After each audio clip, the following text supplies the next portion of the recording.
کافر بھی کیوں نہ ہو اللہ تعالیٰ اس کی دعا بھی سن لیتا ہے. آپ مومن ہیں, آپ مسلمان ہیں, آپ توحید پرست ہیں, آپ صحیح عقیدہ ہیں, لیکن اگر آپ نے کسی کافر پر بھی ظلم کیا, اس کی عزت پر حملہ کیا, یا آپ نے اس کی زمین پر قبضہ کر لیا اور اس کے دل سے آہ نکلتی ہے, تو وہ ڈائریکٹ اللہ قبول کر لیتا ہے. اور ضرور آپ اگرچہ کہ مومن ہیں, آپ اگرچہ کہ مسلمان ہیں, لیکن اللہ تعالیٰ آپ کی بھی پکڑ کرتا ہے, کیونکہ اللہ کا یہ اصول ہے مظلوم کوئی بھی ہو چاہے وہ کافر ہی کیوں نہ ہو, اللہ نے اپنی عزت کی قسم کھا کے کہا کہ میں ضرور مظلوم کی مدد کروں گا, چاہے دیر نہ ہو جائے تو اللہ ضرور مظلوم کی مدد کر کے رہے گا. تو میرے دوستوں, میرے عزیزوں, آپ اپنا محاسبہ کریں کہ آپ کی حرکتوں سے, آپ کے رویے سے کسی پر ظلم تو نہیں ہو رہا ہے, کسی کی عزت پر حملہ تو نہیں ہو رہا ہے. ہر کوئی اپنا محاسبہ کر لے کہ میری اپنی ذات سے کسی پر ظلم تو نہیں ہو رہا ہے, اگرچہ کہ وہ کافر ہی کیوں نہ ہو. اگر ہو رہا ہے تو فوراً توبہ کر لیں, کیونکہ میرے دوستوں اگر جو ہے آپ اپنی طاقت کے بل بوتے پر جو ہے اس پر ظلم کر سکتے ہیں, لیکن مظلوم کے پاس ایک ایسا ہتھیار ہے دنیا کی کوئی طاقت اس کو روک نہیں سکتی, اور وہ ہتھیار دعا کا ہتھیار ہے. وہ ہتھیار اس کے دل سے نکلی ہوئی آہ ہے. یہ آہ یہ اللہ کے عرش کو دستک دیتی ہے. یہ آہ یہ بیچ میں کوئی چیز رکاوٹ نہیں, یہ اللہ کے پاس پہنچ جاتی ہے, اور اللہ تعالیٰ اس کی آہ سن کر ضرور اللہ تعالیٰ مظلوم کی مدد کرتا ہے.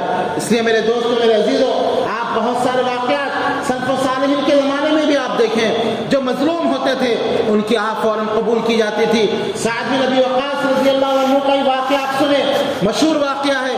عمر رضی اللہ عنہ کا دور خلافت ہے, اور یہ کون ہے؟ سعد بن ابی وقاص رضی اللہ عنہ. یہ عشرہ مبشرہ میں سے ہیں, یہ وہ صحابی ہیں جن کا نام لے کر اللہ کے نبی صلی اللہ علیہ وسلم نے دنیا میں جنت کی بشارت دی تھی.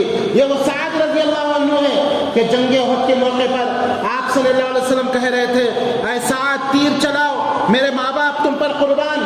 اللہ اکبر, یہ جلیل القدر صحابی رسول ہیں, یہ رشتے میں آپ صلی اللہ علیہ وسلم کے ماموں لگتے تھے. سعد بن ابی وقاص رضی اللہ عنہ نے عراق کو فتح کیا. عمر رضی اللہ عنہ کے دور میں یہ بڑے سپہ سالار تھے, کمانڈر تھے, اور انہوں نے عراق کو فتح کیا. تو عمر رضی اللہ عنہ نے ان کو کوفے کا گورنر بنا دیا, کوفے کا گورنر بنا کر وہاں بھیج دیا.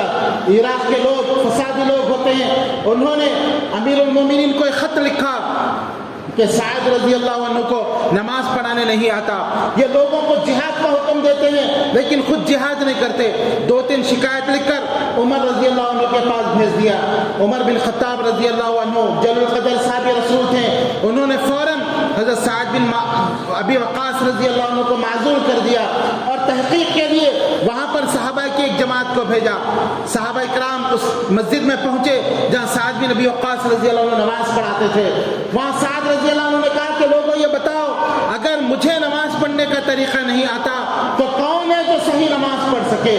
میں نبی کا صحابی ہوں, میں نبی کا ماموں ہوں, میں عشرہ مبشرہ میں سے ہوں, مجھ پر الزام لگاتے ہو کہ میں نماز صحیح طریقے سے نہیں پڑھ سکتا. تو ایک آدمی اٹھ کر اس بھری مجلس میں کہتا ہے کہ ہاں اے سعد, تم کو نماز پڑھنے کا طریقہ نہیں آتا. تو حضرت سعد رضی اللہ عنہ کے زبان سے الفاظ نکل جاتے ہیں کہ اے اللہ, اگر یہ جھوٹا ہے, اس نے مجھ پر ظلم کیا ہے, میرے دل کو دکھایا ہے, اگر یہ جھوٹا ہے. تو انہوں نے 3 باتیں اس کے تعلق سے کہا, اے اللہ اس کی عمر لمبی کر دے. عمر لمبی کرنا ایک اچھی دعا ہے, لیکن ساتھ میں یہ کہا کہ اللہ غربت تو اس پر مسلط کر دے اور اس کو فتنوں کے اندر مبتلا کر دے.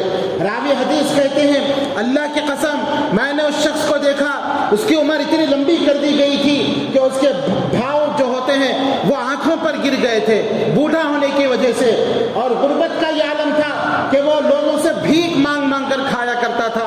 اور سعد رضی اللہ عنہ نے جو کہا کہ اللہ اس کو فتنے میں مبتلا کر دے, اس عمر میں وہ محلے اور گلیوں سے گزرنے والی جوان لڑکیوں کو چھیڑا کرتا تھا, اور لوگ اس کو ڈنڈے مارتے تھے, لوگ اس کو پتھر مارا کرتے تھے, اور وہ کہا کرتا تھا کہ لوگوں مجھے سعد کی بد دعا لگ گئی, مجھے سعد کی بد دعا لگ گئی. تو میرے دوستو یاد رکھو, بد دعا دینے والا کوئی بھی ہو, آپ اگر کسی پر ظلم کر رہے ہیں تو ضرور اللہ تعالیٰ ظالم کو پکڑتا ہے.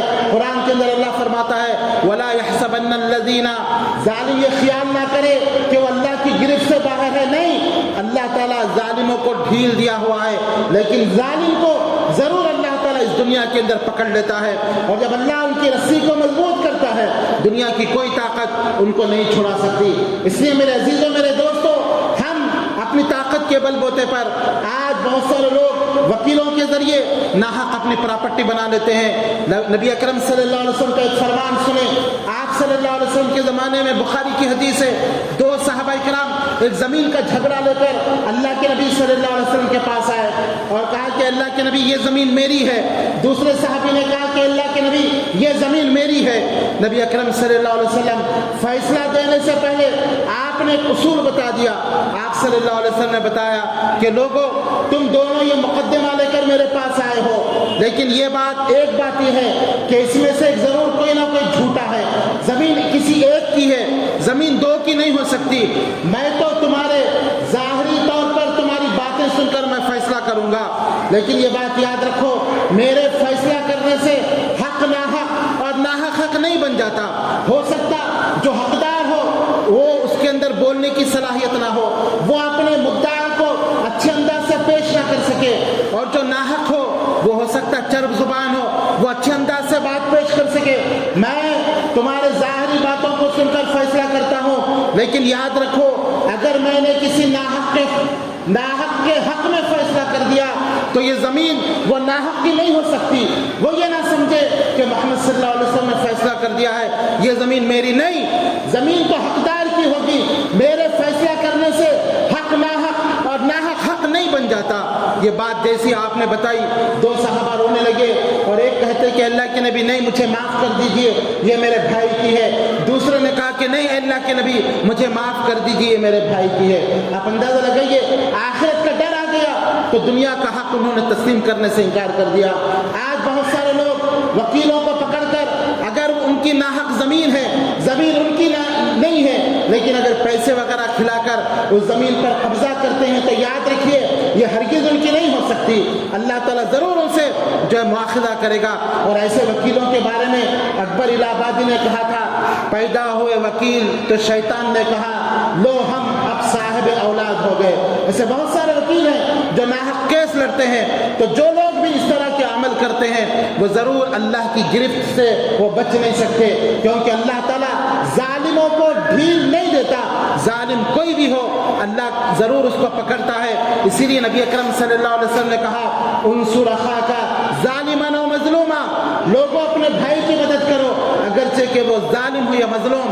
صحابہ نے کہا اللہ کے نبی، مظلوم کی مدد تو سمجھ میں آ سکتی ہے، ظالم کی کیسی مدد کریں؟ آپ صلی اللہ علیہ وسلم نے کہا ظالم کا ہاتھ پکڑ کر اس کی مدد کرو، ظالم کو ظلم سے روک کر اس کی مدد کرو۔ تو میرے دوستو، ضرورت اس بات کی ہے، اگر ہمارے معاشرے میں کوئی ایسے ظالم ہیں تو ہمیں چاہیے کہ ہم ان ظالموں کے خلاف کھڑے ہوں۔ اگر کوئی مظلوم ہے، غریب مظلوم ہے، تو ہم سب کو چاہیے کہ سب مل کر ہم مظلوم کے ساتھ کھڑے ہوں، ظالم کے ظلم کو روکیں۔ اگر ایسا نہیں کریں گے تو ہمارا بھی شمار انہی لوگوں میں سے ہوگا۔ آج بہت سارے لوگ یہ سمجھتے ہیں کہ ہم کو کیا کرنا ہے، فلاں پر ظلم ہو رہا ہے تو ہم خاموش رہیں، اگر ہم جائیں گے تو وہ جو ہے ہم کو کیا کرنا ہے۔ لیکن میرے دوستو یاد رکھو، اگر اللہ نے آپ کو طاقت دی ہے تو ضرور مظلوم کا ساتھ دیں، مظلوم کے ساتھ کھڑے رہیں۔ ظالم کوئی بھی ہو اس کا ہاتھ پکڑیں، ظالم اگر رشتہ دار بھی کیوں نہ ہو اس کو سمجھائیں، ظالم اگر آپ کا بھائی کیوں نہ ہو اس کا بھی ساتھ نہ دیں، اس کو سمجھائیں، ظالم اگر باپ بھی کیوں نہ ہو اس کا بھی ساتھ نہ دیں، بلکہ مظلوم کا ساتھ دیں، ظالم کو روکیں۔ آج ہم یہ دیکھتے ہیں کسی جگہ لڑائی جھگڑا، ہم یہ دیکھتے ہیں کہ ہمارے خاندان کا کون ہے، ہمارے رشتہ دار کون ہے، ہم اس کا ساتھ دیتے ہیں، اگر وہ ناحق پر بھی ہے ہم اس کی مدد کرتے ہیں۔ شریعت اس سے روکتی ہے۔ اللہ تعالیٰ نے فرمایا یا ایھا الذین آمنوا کونوا قوامین بالقسط شہداء للہ ولو علی انفسکم او الوالدین والاقربین، کہ لوگوں یا ایھا الذین آمنوا، اے ایمان والو، ان یکونوا شہداء بالقسط، انصاف کے لیے گواہی دینے والے بنو، حق کی گواہی دینے والے بنو۔ اگر وہ گواہی تمہارے خلاف ہی کیوں نہ ہو، تمہارے والدین کے خلاف ہی کیوں نہ ہو، یہ نہ دیکھو کہ میرے والدین ناراض ہو رہے ہیں، بلکہ حق بولو، انصاف کا ساتھ دو۔ اگر تمہارے والدین ناراض ہوتے ہیں، ناراض ہونے دو، اپنے رب کو ناراض نہ کرو، یہ اللہ کا حکم ہے۔ اسی لیے ہمیں چاہیے کہ ہم حق اور انصاف کا ساتھ دینے والے بنے اور ظلم اور ظالموں کے خلاف ایک سیسا پلائی ہوئی دیوار بن کر کھڑے ہوں اور ظالموں کو ظلم کرنے سے روکیں تو ضرور اللہ کی مدد آئے گی، اللہ تعالیٰ ضرور مدد کرے گا۔ اللہ تعالیٰ سے دعا ہے کہ اللہ تعالیٰ ہمیں حق کا ساتھ دینے کی توفیق عطا فرمائے۔ اللہ تعالیٰ ظلم کرنے سے یا ظالموں کی مدد کرنے سے، ظالموں کا ساتھ دینے سے اللہ ہم سب مسلمانوں کی حفاظت فرمائے، آمین یا رب العالمین۔ وآخر دعوانا الحمد للہ رب العالمین۔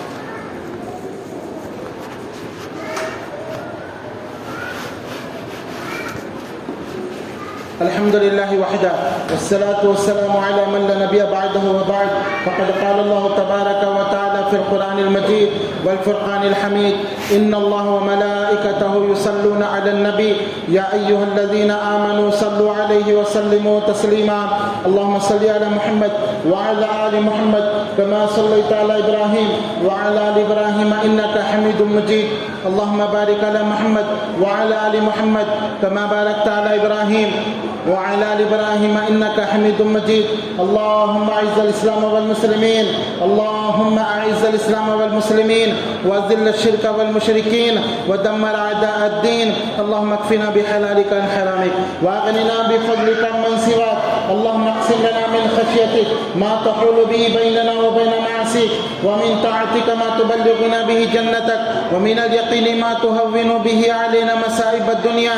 متعنا بأسمائنا وأبصارنا وقواتنا ما أحييتنا، واجعله الوارث منا، واجعل سأرنا على من ظلمنا، واجعل سأرنا على من ظلمنا، وانصرنا على من عادانا، وانصرنا على من عادانا، ولا تجعل مصيبتنا في ديننا، ولا تجعل الدنيا أكبر همنا ولا مبلغ علمنا، ولا تسلط علينا من لا يرحمنا. عباد الله رحمني ورحمكم الله، إن الله يأمر بالعدل والإحسان وإيتاء ذي القربى وينهى عن الفحشاء والمنكر والبغي يعظكم لعلكم تذكرون. اذكروا الله يذكركم، ادعوه يستجب لكم، ولذكر الله تعالى أولى وأجل وأتم وأكبر. أقم الصلاة.